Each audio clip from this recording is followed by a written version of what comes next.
Bonjour et bienvenue. Aujourd'hui, nous allons découvrir les différentes fonctionnalités proposées pour poster une vidéo sur TikTok.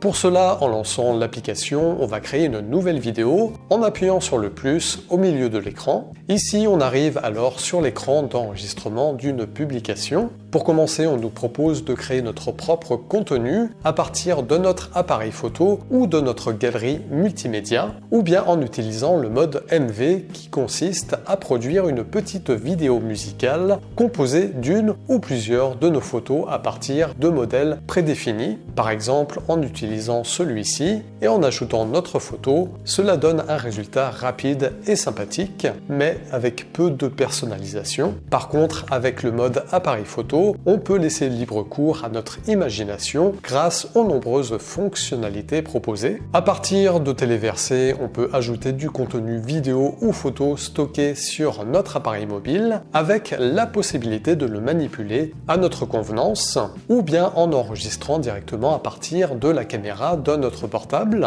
Avant cela, différentes options sont mises à disposition. Pour la première, on peut choisir quel objectif de caméra utiliser pour notre vidéo, avant ou arrière. En dessous, la vitesse de lecture de notre prochain enregistrement, soit en la diminuant ou bien en l'accélérant. On peut aussi définir une ambiance spécifique selon le type de prise de vue, portrait, paysage, nourriture, etc. Le ton ou la teinte des couleurs seront alors plus ou moins différentes. Si c'est pour un portrait, il est possible de corriger ou d'améliorer certaines parties du visage selon notre goût. L'application propose également un minuteur avec le démarrage automatique de notre enregistrement qui, lui aussi, est défini sur une durée spécifique.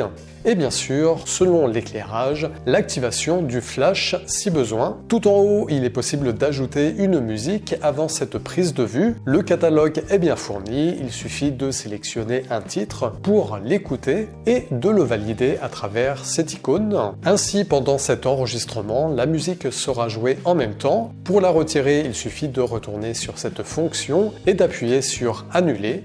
En bas à gauche de l'écran, des effets graphiques sont également proposés et peuvent y être insérés selon notre envie. Avant de démarrer la prise de vue, une durée maximale peut être définie automatiquement. Et enfin, pour commencer notre clip, on appuie sur le bouton rouge.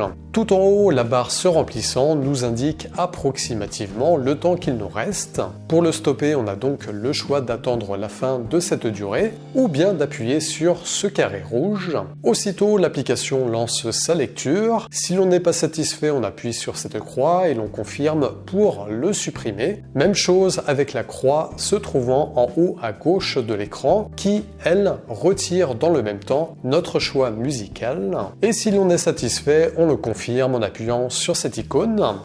À la suite, on retrouve le filtre d'ambiance. En dessous, il est possible d'ajuster notre clip en procédant à un découpage. Dans ce cas, en restant appuyé sur les extrémités, on les dépose sur le temps souhaité et l'on valide en appuyant sur Enregistrer. À la suite, on nous propose également de rajouter des effets vocaux à notre clip. Je vous laisse les découvrir par vous-même. Sur Voix Off, on peut poser notre voix sur le contenu déjà enregistré tout en gardant le son original si on le souhaite. Et dans ce cas, un petit peu plus bas, régler les différents sons selon notre convenance. Sur la ligne du bas, on retrouve la fonctionnalité musique présentée précédemment. En l'utilisant, cela active la fonction couper se trouvant à droite de l'écran, nous permettant ainsi d'ajuster un passage musical à notre clip. Juste à côté, on nous invite à utiliser des effets de mouvement vidéo. Pour en ajouter un, on reste appuyé dessus au moment d'un passage précis. En le visionnant, voilà ce que ça donne. En continuant, on retrouve la fonction texte. Ainsi, on peut le personnaliser à notre goût, comme le colorer, le déplacer sur l'écran et même définir une durée d'affichage.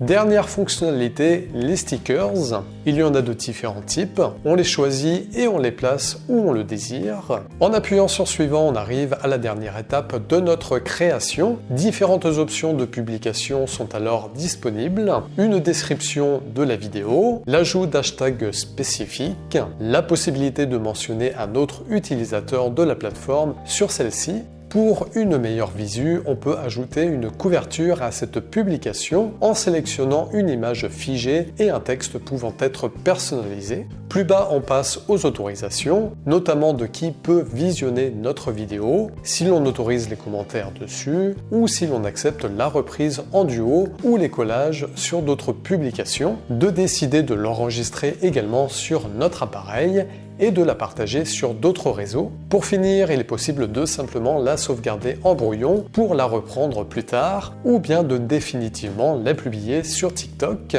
Ainsi, une fois envoyé, un message nous confirme sa bonne mise en ligne sur la plateforme.